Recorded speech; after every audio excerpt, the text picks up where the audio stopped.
دیکھنا بھی شرعاً جائز نہیں ہوتا، خلوت میں ایک دوسرے کے پاس رہنا بھی جائز نہیں ہوتا، لیکن اگر گواہوں کے سامنے ان کا نکاح ہو جائے تو وہ میاں بیوی کی حیثیت میں آ جاتے ہیں۔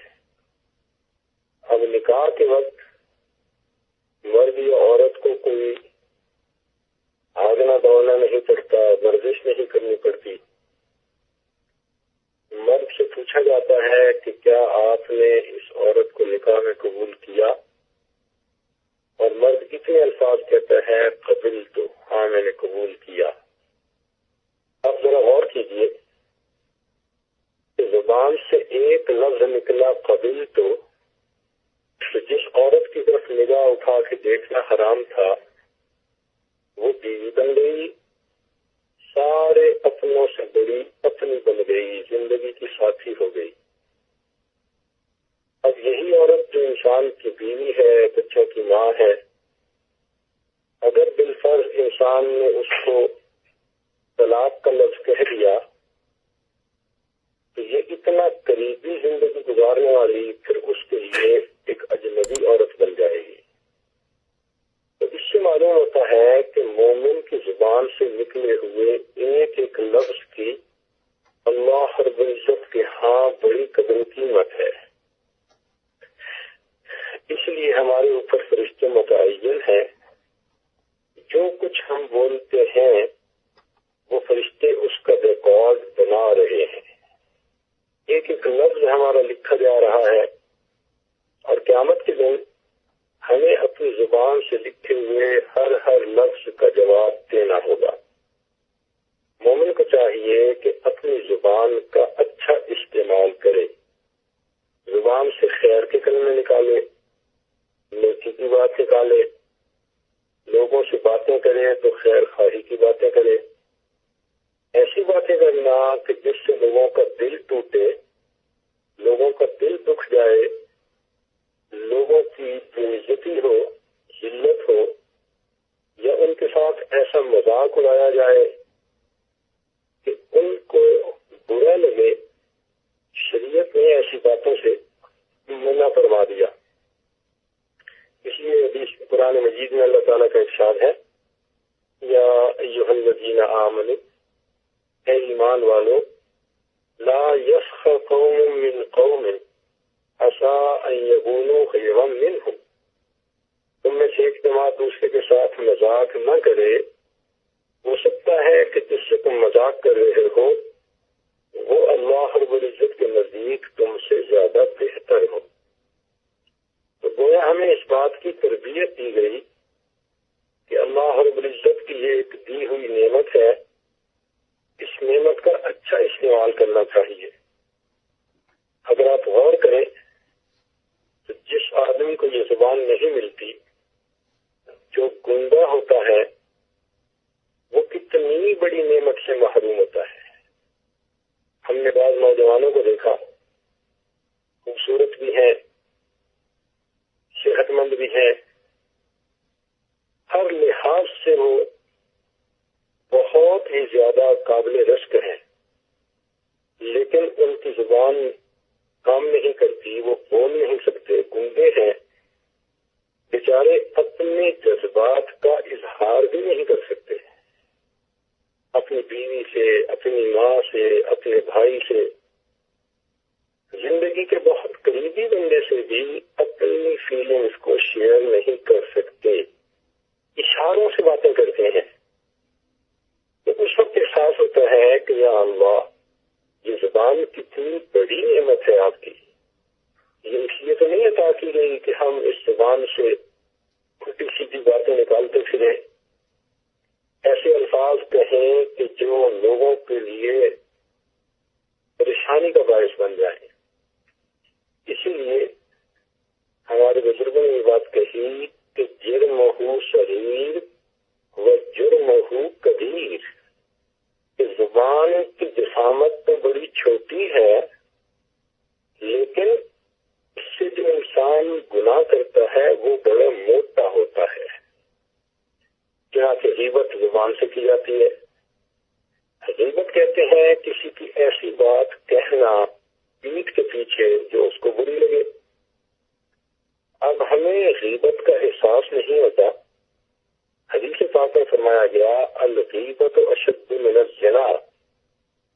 غیبت تو زنا سے بھی زیادہ بڑا جرم ہے.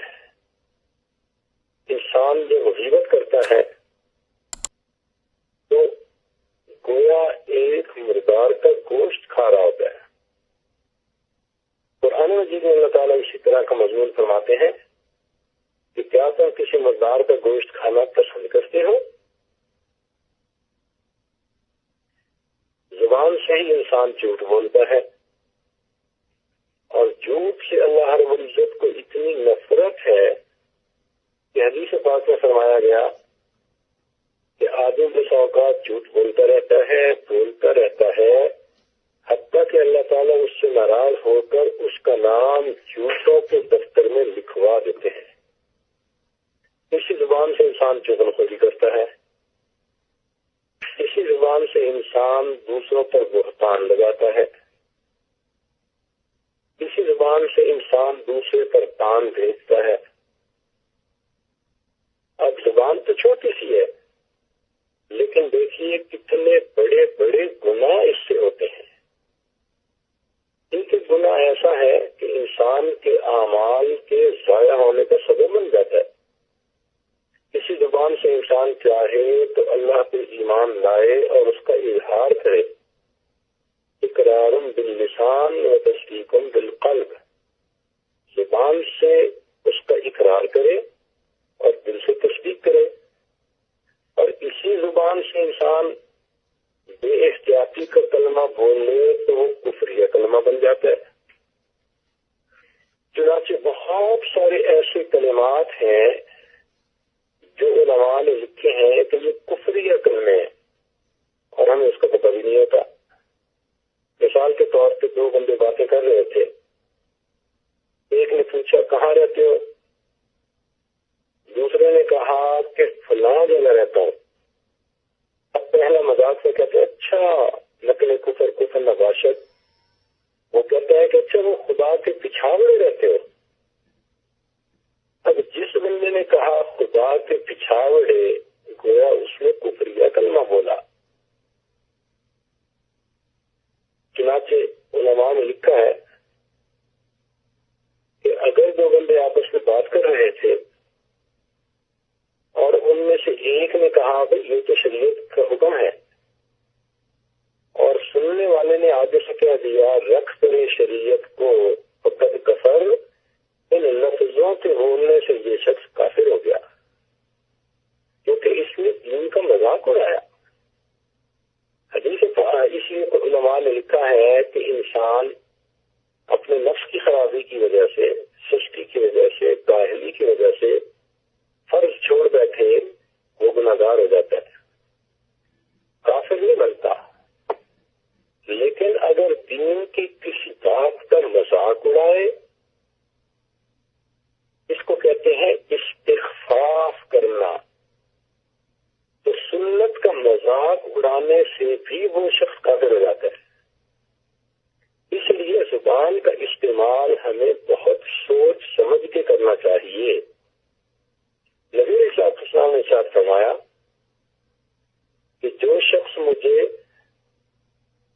دو چیزوں کے صحیح استعمال کی ضمانت دے دے، میں اس کو جنت میں گھر دلانے کی ضمانت دیتا ہوں. فرمایا ما بین لحییہ و ما بین رجلیہ، وہ چیز جو دو جبڑوں کے درمیان یعنی زبان، اور جو چیز دو رانوں کے درمیان یعنی انسان کی شرمگاہ، تو جو شخص ان دو اعضاء کو صحیح استعمال کر لے، اللہ رب العزت کے پیارے حبیب صلی اللہ علیہ وسلم نے فرمایا میں اس شخص کو جنت میں گھر دلانے کی ضمانت دیتا ہوں. اگر آپ غور کریں تو یہ دونوں اعضاء پر ڈبل پروٹیکشن ہوتی ہے. مثلا زبان کو دیکھیں، ایک ہونٹوں کے ذریعے اس کے اوپر کور آ گیا اور ایک اللہ تعالیٰ نے دانتوں کی دیوار اس کے گرد بنا دی. ڈبل پروٹیکشن ہے تاکہ تم اس عضو کو استعمال کرنے سے پہلے ذرا سوچو.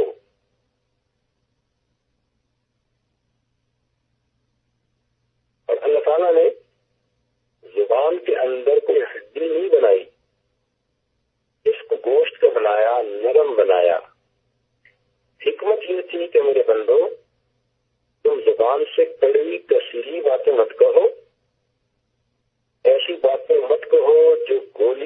دوسرے بندے کے دل سے جا کے لگے. میں نے زبان کو نرم بنایا، تم اس زبان سے نرم گفتگو کرنے کے عادی بنو. چنانچہ سیدنا صدیق اکبر رضی اللہ تعالی عنہ اکثر اپنی زبان کو پکڑ کر فرماتے تھے کہ اے زبان، اکثر لوگ تیری وجہ سے جہنم میں جائیں گے.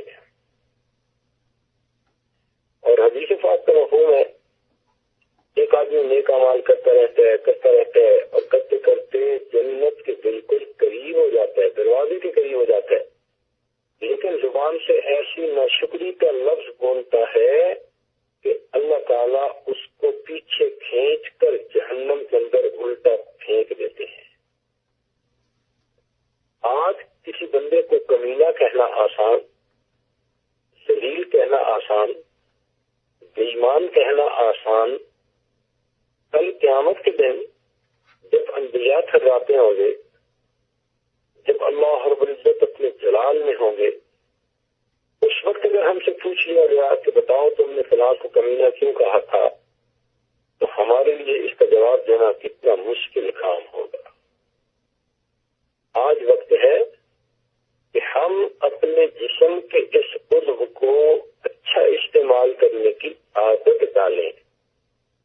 نبی علیہ الصلوۃ والسلام نے ایک حدیث مبارکہ میں مسلمان کی ڈیفینیشن بتائی، تعریف بتائی، اس کو ڈیفائن کیا. ارشاد فرمایا المسلم من سلم المسلمون من لسانہ ویدہ، کہ مسلمان وہ ہے جس سے دوسرے مسلمان زبان اور ہاتھ سے سلامتی میں رہیں. اب عام طور پر تو یہ سمجھا جاتا ہے کہ ہاتھ سے انسان دوسروں کو زیادہ دکھ دیتا ہے.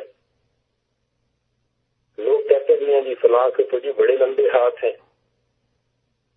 اور جی اس نے آہنی ہاتھوں سے اس بندے کو نمٹا. تو عام طور پر تو ہاتھوں کا تذکرہ اس طرح سے کرتا ہے، لیکن حدیث پاک میں نبی علیہ السلام نے زبان کا تذکرہ پہلے فرمایا کہ مسلمان وہ ہے جس کی زبان اور جس کے ہاتھوں سے دوسرے مسلمان سلامتی میں رہیں. اس کے اندر ایک راز ہے. ہاتھوں سے تو انسان دوسرے بندے کو تب نقصان پہنچا سکتا ہے جب وہ سامنے ہو. اگر کوئی دور ہے اور غائب ہے تو اس کو تو نہیں نقصان پہنچا سکتا، لیکن زبان سے انسان دل آزاری جو کرتا ہے تو وہ سامنے والے کی بھی کر لیتا ہے. جو گھروں میں بیٹھے ہوں، دور ہوں، ان کو بھی دکھ دینے والی بات کر سکتا ہے کہ جب وہ سنے تو ان کو دکھ ہو.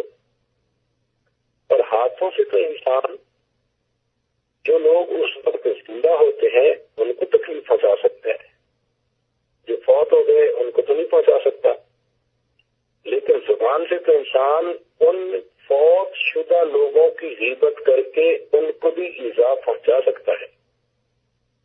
اور ہاتھوں سے تکلیف پہنچانے کے لیے تو قوت چاہیے. اگر سامنے والا بندہ زیادہ طاقتور ہے تو یہ اس کے اوپر ہاتھ اٹھائے گا تو ایک مار کے دو کھائے گا. مگر زبان تو ایسا ہے کہ کمزور بھی طاقتور کا دل دکھا سکتا ہے. یہ بات ذہن میں رکھنا کہ تلوار کا وار انسان کے جسم پہ پڑتا ہے، زبان کا وار انسان کے دل پہ پڑتا ہے. وہ رشتے اور ناطے جن کو تلوار کے ذریعے سے بھی انسان نہیں توڑ سکتا، ان کو انسان زبان کے ذریعے ایک لمحے میں توڑ دیتا ہے. اسی لیے انسان کو چاہیے کہ اگر گفتگو کرے تو اللہ کے ذکر کے ساتھ، ورنہ خاموش رہے اللہ کی فکر کے ساتھ.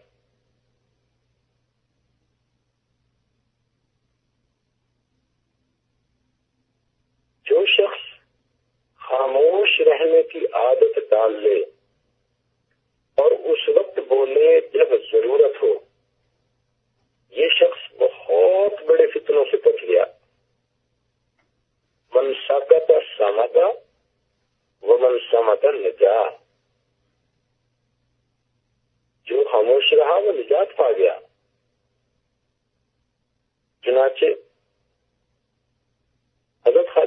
عبداللہ رحمۃ اللہ علیہ سے کسی نے کہا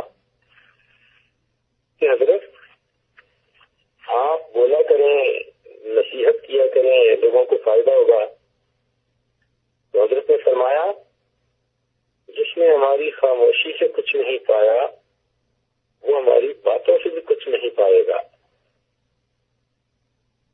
اسی کو علامہ اقبال نے کہا کہہ رہا ہے شور دریا سے سمندر کا سکوت، جتنا جس کا ظرف ہے اتنا ہی وہ خاموش ہے. اور یہ بات تو خیر شدہ ہے. علی رضی اللہ تعالیٰ نے فرماتے تھے المرء تحت لسان ہی، کہ بندہ اپنی زبان کے نیچے چھپا ہوا ہوتا ہے. جب تک بات نہ کرے کسی کو کیا پتا لکھا پڑا ہے یا جاہل، بولتا ہے اور اپنا راز کھولتا ہے. علماء نے لکھا ہے کہ زبان کی لغزش پاؤں کی لغزش سے زیادہ خطرناک ہوتی ہے. جس بندے کی زبان اس کے اوپر حکمران ہو پھر اس کی زندگی اور موت کا فیصلہ وہی کرتی ہے. پاؤں سے لغزش ہوئی تو انسان کی جان چلی جائے گی، زبان کی لغزش ہوئی انسان کا ایمان چلا جائے گا. ایک نوجوان گالیاں نکال رہا تھا، فحش کلامی کر رہا تھا. تو ایک بزرگ نے اس کو دیکھ کر کہا کہ اے نوجوان ہوش کر، غور کر، دیکھ تو اپنے اللہ کے نام کیسا خط بھیج رہا ہے. جو ہم بولتے ہیں یہ نام اعمال اللہ کے حضور پیش ہوتا ہے. آپ یوں سوچیں کہ یہ ہمارا محبت نامہ اللہ کے سامنے پیش کیا جاتا ہے. تو ہم اپنی زبان سے بولیں تو خیر خواہی کی باتیں، نیکی کی باتیں، اچھائی کی باتیں، لوگوں کے ساتھ بھلائی کی باتیں ہوں زبان سے، تو پھر اللہ رب العزت کو خوشی. اور یہ بات ذہن میں رکھنا کہ بعض لوگ کہتے ہیں جی بس میں زبان سے ذرا ایسی باتیں کر لیتا ہوں ویسے میں بہت اچھا ہوں. نہیں، جو شخص اپنے اقوال میں حیا کو سامنے رکھتا ہے وہی اپنے افعال میں بھی حیا کو سامنے رکھتا ہے. یحییٰ بن معاذ رحمۃ اللہ علیہ فرمایا کرتے تھے کہ دل کی مثال ہنڈیا کی مانند ہے اور زبان کی مثال چمچہ کی مانند ہے. جیسے چمچے سے انسان ہنڈیا سے وہی نکالتا ہے جو اس کے اندر ہو. سبزی پکی تو سبزی نکلے گی، گوشت پکا تو گوشت نکلے گا. جو سبزی میں ہے، جو ہنڈیا میں ہے، چمچے نے وہی کچھ نکالنے ہیں. تو یہ زبان دل کی ہنڈیا کا چمچہ ہوتا ہے. یہ وہی کچھ زبان سے نکلتا ہے جو انسان کے دل میں ہوتا ہے. عام طور پر دیکھا ہے کہ مردوں کے ہاتھ قابو میں نہیں ہوتے، عورت کی زبان قابو میں نہیں ہوتی. زبان ایسی تلوار ہے جو کبھی جنگ آلود نہیں ہوتی. بزرگوں نے لکھا ہے کہ عالم کے سامنے بیٹھو تو اپنی زبان کو سنبھال کے بیٹھو، اور اہل اللہ کے سامنے بیٹھو تو اپنے دل کو سنبھال کے بیٹھو. اس لیے کہ لمبی زبان انسان کی زندگی کو چھوٹا کر دیتی ہے. تلوار کا وار انسان کے جسم پہ پڑتا ہے، دل کا وار انسان کے دل پہ پڑتا ہے. تلوار کا زخم جلدی منڈمل ہو جاتا ہے، زبان کا زخم منڈمل ہونے میں وقت لیتا ہے. ایک بزرگ کہا کرتے تھے کہ بند منہ کے اندر مکھیاں نہیں پڑتی، مکھی تو تب پڑے گی نا جب منہ کھولے گا. تو اس لیے جو انسان خاموش رہنے کا عادی ہو وہ غلطیاں بھی کم کرے گا. کہے ایک جب سن لے انسان دو، کہے ایک جب سن لے انسان انسان دو، خدا نے زباں ایک دی کان دو۔ اللہ تعالیٰ نے زبان تو ایک دی ہے اور کان دو دیے ہیں کہ تم دو باتیں سنو اور پھر ایک بات کرو۔ اور آج کل تو بس ہم سنتے تو ہیں نہیں، بولتے ہی رہتے ہیں۔ لطیفہ بنا ہوا ہے کہ جب میری شادی ہوئی میں بولتا تھا اور بیوی میری سنتی تھی، پھر اولاد ہو گئی، پھر بیوی بولتی تھی اور میں سنتا تھا، پھر ہم دونوں بوڑھے ہو گئے تو ہم دونوں بولتے تھے اور محلے والے سنتے تھے۔ تو کئی دفعہ ایسے بھی ہوتا ہے کہ ایک دوسرے کی بات سنتے ہی نہیں، بس بولتے ہی چلے جاتے ہیں۔ تو چاہیے کہ انسان اپنی زبان سے خیر کے خیر کا کلام کرے، خیر کی باتیں بولے، اچھی گفتگو کرے، نرم گفتگو کرے، پیار کی گفتگو کرے۔ صرف شریعت نے عورت کو کہا ہے کہ اگر اس کو کسی موقع پر ضرورت پڑے غیر محرم مرد سے بات کرنے کی، تو فرمایا کہ اب تم نرم گفتگو مت کرو، فلا تخضعن بالقول فیطمع الذی فی قلبہ مرض۔ تم نرم گفتگو مت کرو، چچی تلے انداز سے تم بات کرو، ایسا نہ ہو کہ سامنے والے کے دل میں تمہارے بارے میں طمع پیدا ہو۔ توحید-سنت.com۔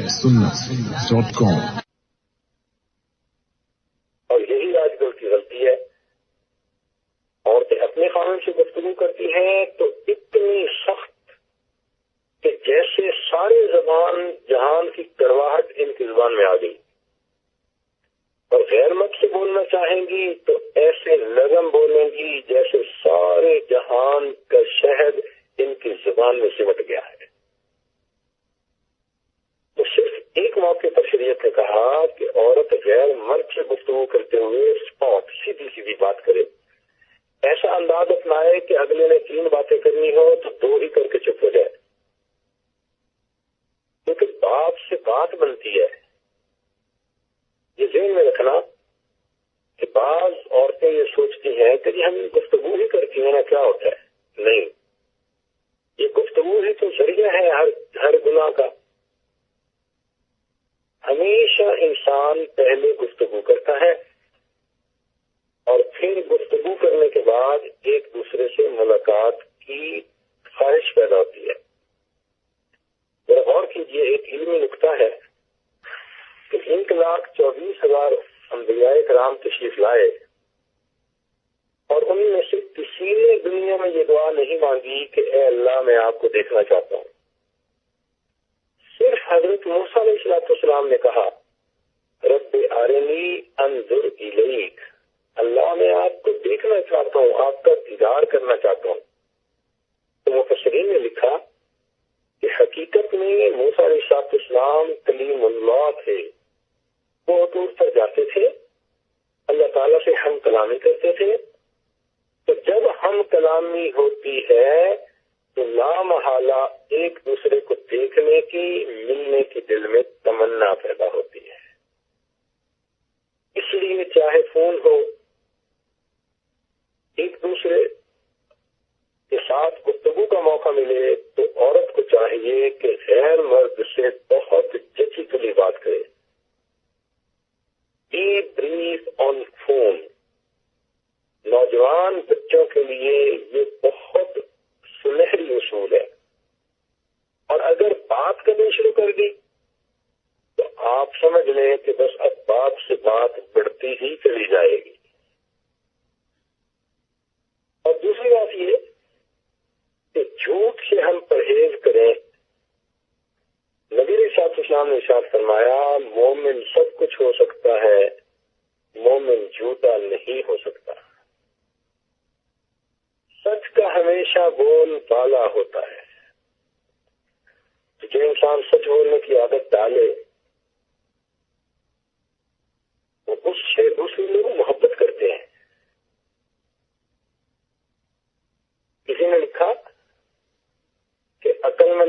انسان سوچ کر بولتا ہے اور بیوقوف انسان بول کر سوچتا ہے. بیوقوف کے گلے میں گھنٹی باندھنے کی ضرورت نہیں ہوتی. جب وہ بولتا ہے تو خود ہی بتا دیتا ہے کہ میں بیوقوف ہوں. اس لیے ہمارے بزرگوں نے کہا کہ پہلے بولو پھر بولو. انسان پہلے سوچ سمجھ لے اور پھر بات کرے. چنانچہ موقع پر کہی گئی بات سونے کی گلیوں کی معنی رہتی ہے. یہ ذہن میں رکھ لیں کہ نرم جواب دوسرے بندے کے غصے کو ہمیشہ ختم کر دیتا ہے. اس لیے جب میاں بیوی آپس میں گفتگو کریں تو نرم گفتگو کریں، پیار محبت کی گفتگو کریں. یہ ایک دوسرے کے ساتھ محبت کی گفتگو ایک دوسرے کے دل میں محبت کے اضافے کا سبب بنتی ہے. جس طرح زبان کی رنگت سے ہاضمے کا اندازہ لگ جاتا ہے، اسی طرح زبان کی شیرینی سے انسان کی خوش اخلاقی کا اندازہ لگ جاتا ہے.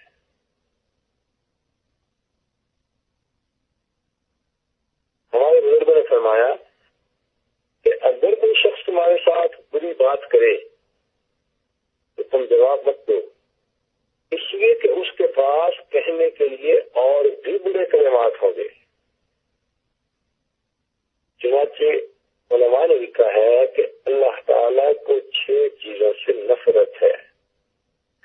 اس کو ذرا سنیں اور دل کے کانوں سے سنیں کہ اللہ رب العزت کو 6 چیزوں سے نفرت ہے. ایک اونچی آنکھیں. بعض لوگوں کی آنکھیں نا ہر وقت غیر کے چہرے دیکھتی پھرتی ہیں. گردن تنی رہتی ہے، آنکھیں کھلی رہتی ہیں، دوسروں کے چہروں پر پڑتی ہیں، ان کے عیب کے ٹونتی پھرتی ہیں. اے کاش یہ آنکھ بند ہو جاتی، یہ گردن جھک جاتی، نگاہیں اپنے سینے پہ پڑتی کہ میرے اپنے اندر کیا عیب چھپے ہوئے ہیں. دوسرا فرمایا جھوٹی زبان، اس سے بھی اللہ رب العزت کو نفرت ہے. اور تیسرا فرمایا کہ برے منصوبے باندھنے والا دل. ایک دفعہ انسان اپنے دل میں گناہوں کی پلاننگ بھی کرتا رہتا ہے کہ میں کس طرح اپنی خواہشات کو، شہوت کو پورا کر سکتا ہوں. ایسا برے منصوبے باندھنے والا دل اللہ تعالیٰ کو ناپسند. فرمایا برائی کی طرف چل کر جانے والے پاؤں اللہ کو ناپسند، اور بے گناہ بندے کو دکھ دینے والے ہاتھ. اگر انسان کسی بے گناہ بندے کو دکھ پہنچائے تو یہ چیز اللہ تعالیٰ کو بہت ناپسند. اور فرمایا کہ میاں بیوی کے درمیان جدائی ڈالنے والا انسان. اب آپ دیکھیں کئی مرتبہ لڑکے کے ماں باپ ایسی باتیں کرتے ہیں کہ لڑکے کے دل میں بیوی کی محبت کم ہوتی ہے، اور کبھی لڑکی کے ماں باپ ایسی باتیں کرتے ہیں کہ بیوی کے دل میں خامد کی محبت کم ہو جاتی ہے. تو جو شخص بھی میاں بیوی کے درمیان دوری کا سبب بنے گا یہ شخص اللہ رب العزت کو ناپسند ہوگا. کوئی ایسی بات نہیں کرنی چاہیے کہ میاں بیوی ایک دوسرے سے خفا ہو، ایک دوسرے سے ناراض ہو، ایک دوسرے سے دور ہو. یہ میاں بیوی کا محبت و پیار سے رہنا اللہ کو اتنا پسند ہے کہ شریعت نے کہا کہ اگر کسی وجہ سے میاں بیوی میں مس انڈرسٹینڈنگ ہو گئی اور کوئی بندہ ان کے درمیان سلو کروانا چاہتا ہے تو اب اگر یہ سلو کرنے والا بندہ کوئی غلط سٹیٹمنٹ بھی دے دیتا ہے تو گو کہ یہ جھوٹ ہے، مگر مقصد نیک، اس لیے اللہ تعالیٰ اس جھوٹ پر قیامت کے دن بندے کی پکڑ نہیں فرمائیں گے. شریعت نے اپنا حق معاف کر دیا اللہ تعالیٰ اتنا پسند کرتے ہیں کہ میاں بیوی آپس میں محبت و پیار سے رہیں. تو ہمیں چاہیے کہ ہم اپنی زبان کو اللہ تعالیٰ کی ایک نعمت سمجھیں اور اس سے ہم خیر کی گفتگو کریں. اللہ تعالیٰ قرآن مجید میں فرماتے ہیں وَمَنْ أَحْسَنُ قَوْلًا مِّمَّنْ دَعَا إِلَى اللَّهِ وَعَمِلَ صَالِحًا وَقَالَ إِنَّنِي مِنَ الْمُسْلِمِينَ. کہ اس سے بہتر بات کس بندے کی ہو سکتی ہے جو دوسروں کو اللہ کی طرف بلائے. لہذا نیکی کی طرف بلانا، نیکی کی دعوت دینا، یہ بہت اللہ کے ہاں پسندیدہ عمل. وہ خواتین جو اس کو زندگی کا مقصد بنا لیتی ہیں، خود بھی نیکی پر رہنے کی کوشش کرتی ہیں اور دوسروں کو بھی نیکی کی طرف بلاتی ہیں، یہ اس دنیا میں اللہ کی سفیر ہوتی ہیں، یہ اس دنیا میں اللہ کی ایمبیسیڈر ہوتی ہیں. یہ غفلت میں پڑی ہوئی عورتوں کو، گناہوں میں کھلی ہوئی عورتوں کو اللہ رب العزت کی طرف بلاتی ہیں اور نیکی کی طرف ان کو لاتی ہیں. مردوں کو بھی یہی کام کرنا چاہیے کہ وہ دوسرے مردوں سے گفتگو کریں تو خیر کی گفتگو کریں، اچھی گفتگو کریں، اور میاں بیوی خیر کے کام میں ایک دوسرے کا تعاون کریں. یہ ذہن میں رکھنا کہ جو میاں بیوی نیکی پر ایک دوسرے کا تعاون کریں گے تو اللہ رب العزت کو خوش کریں گے. اللہ تعالیٰ نے قرآن مجید میں فرمایا تعاونوا علی البر والتقوی، تم نیکی اور تقوی میں ایک دوسرے کا تعاون کرو. تو اگر خامن نیک بننا چاہتا ہے تو بیوی تعاون کرے، بیوی نیک بننا چاہتی ہے خامن تعاون کرے. نیکی کے راستے میں رکاوٹ نہ بنے. رکاوٹ بنیں گے تو اللہ رب العزت کی نظروں سے گر جائیں گے. چنانچہ جو شخص ہمیشہ سچ بولتا ہے اللہ رب العزت اس بندے کی زبان سے نکلی ہوئی دعا کو رد نہیں فرماتے. چنانچہ علماء نے لکھا ہے کہ جو شخص سچ بولنے کا عادی ہو اس زبان سے جب بھی کوئی دعا نکلتی ہے اللہ تعالیٰ نکلی ہوئی ہر دعا کو قبول فرما لیتے ہیں. سچ کی ایک اور خوبصورتی ہے کہ جھوٹ کتنا ہی تیز کیوں نہ بھاگے، سچ بالآخر اس کو جا کر پکڑ لیتا ہے.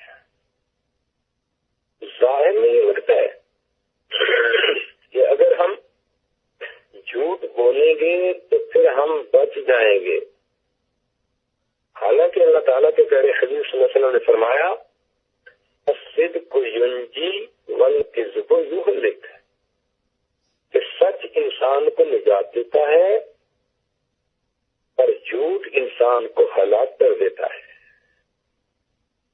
تو سچ سے نجات ملتی ہے. آج کل کے زمانے میں شیطان نے جھوٹ کی نفرت دلوں سے گھٹانے کے لیے اس کے نام بدل کر رکھ دیے. چنانچہ اس کو بہانہ کہتے ہیں. بیوی کہتی ہے میں نے خاوند کے سامنے بہانہ کر دیا، خاوند کہتا ہے میں نے بیوی کے سامنے بہانہ کر دیا، حالانکہ وہ تو جھوٹ ہی ہوتا ہے. نبی علیہ السلام تشریف لائے تو آپ نے ارشاد فرمایا بعثت لأتمم مکارم الاخلاق، میں مکارم اخلاق کی تعلیم کے لیے مبعوث ہوا ہوں. چنانچہ مکارم اخلاق میں سے دو باتیں ہیں، سچ بولنا اور سچائی کا معاملہ کرنا. یہ ذہن میں رکھنا کہ جھوٹ جتنا بھی تیز بھاگے سچ بالآخر اس کو جا کر پکڑ لیتا ہے. حدیث پاک میں آتا ہے کعب بن مالک رضی اللہ تعالیٰ عنہ ایک صحابی ہیں، وہ ایک موقع پر نبی علیہ السلام کے ساتھ سفر پہ نہیں جا سکے، مگر انہوں نے بہانے بنانے کی وجہ سچ بولا۔ کچھ دن ان کے ساتھ تنگی رہی، پھر اللہ کی رحمت آئی اور اللہ نے ان کی توبہ کو قبول فرما لیا اور نبی علیہ السلام نے ان کو خوشخبری عطا فرما دی۔ ایک مرتبہ عمر رضی اللہ تعالیٰ عنہ کے پاس ایک شہزادہ آیا، کافر تھا اور اس نے مسلمانوں کو بہت نقصان دیا تھا، تو عمر جانا چاہتے تھے کہ بس اس شخص کو تو ختم کر دیا جائے، خسکم جہاں پاک۔ چنانچہ عمر رضی اللہ تعالیٰ عنہ نے جلاد کو بلوا لیا۔ ان کی عادت مبارکہ تھی عمر لانو کی کہ وہ اگر کسی پر یہ حکم نافذ کرتے تو اس سے پوچھتے تھے کہ تمہاری زندگی کی آخری تمنا۔ جب پوچھا تو وہ کہنے لگا کہ مجھے آپ ایک پیالہ پانی پلا دیجیے۔ پانی اس کے ہاتھ میں دے دیا گیا۔ پانی ہاتھ میں لے کے وہ کھڑا ہو گیا اور اس کے ہاتھ کانپ رہے ہیں۔ عمر لانو نے پوچھا کہ کیا ہوا، پانی نہیں پی رہے؟ اس نے کہا کہ مجھے ڈر لگ رہا ہے، ایسا نہ ہو کہ میں پانی پینے لگوں اور اس دوران یہ جلاد تلوار چلا کر میرا کام ہی ختم کر لے۔ تو عمر لانو نے جلدی میں فرمایا کہ اچھا، جب تک تو پانی نہیں پیے گا ہم تمہیں قتل نہیں کریں گے۔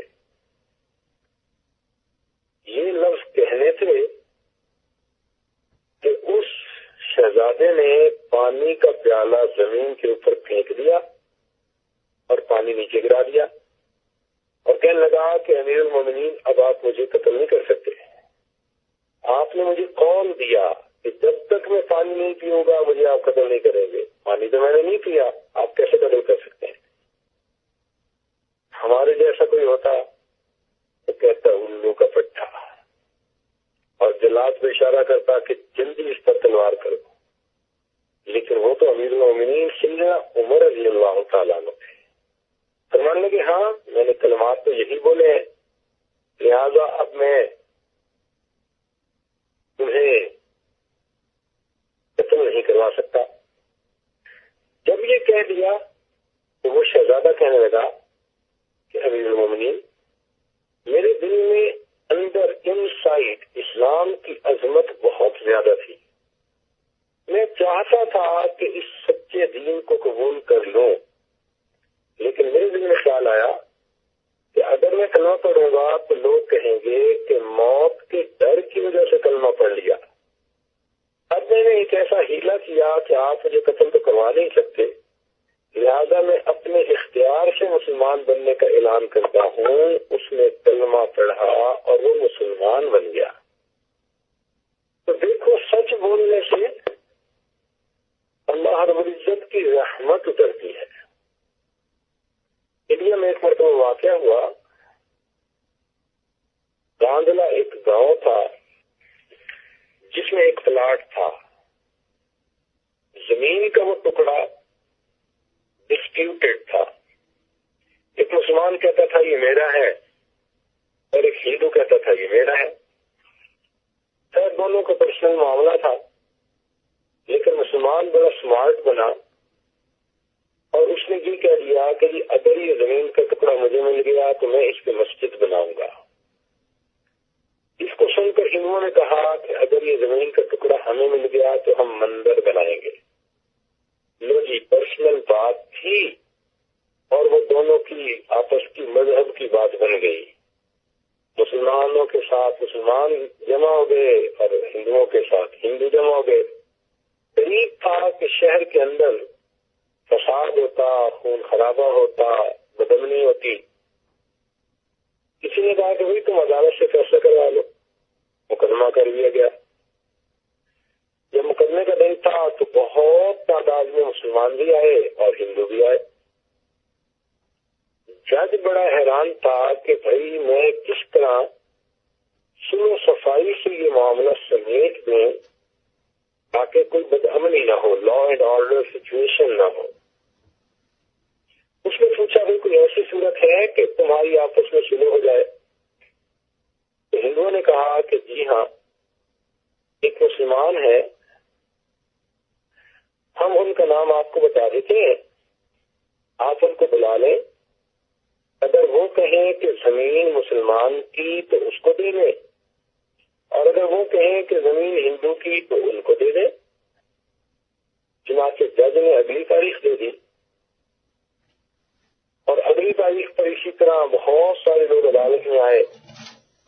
انہوں نے دیکھا کہ شاہ عبدالعزیز رحمۃ اللہ علیہ کے شاگردوں میں سے ایک بزرگ تھے، مفتی محمد حسن کاندھلوی رحمۃ اللہ علیہ، ان کو جج نے بلایا ہوا تھا۔ جج نے ان سے پوچھا کہ بتاؤ بھائی یہ ٹکڑا زمین کا کس کا ہے؟ مسلمان مطمئن تھے کہ آخر مفتی صاحب مسجد بنانے کی بات کریں گے نا، اللہ کا گھر بنانے کی بات کریں گے۔ جب مفتی صاحب سے پوچھا گیا تو انہوں نے فرمایا کہ یہ زمین کا ٹکڑا تو ہندو کا ہے۔ جب انہوں نے سیکنڈ کوشچن پوچھا کہ کیا یہ شخص اس کے اوپر مندر بنا سکتا ہے؟ مفتی صاحب نے جواب دیا کہ جب یہ ملکیت ہے اس کی، اب یہ اپنا گھر بنائے یا رام کا مندر بنائے، اس کو اختیار ہے، اس کی جورسڈکشن ہے یہ۔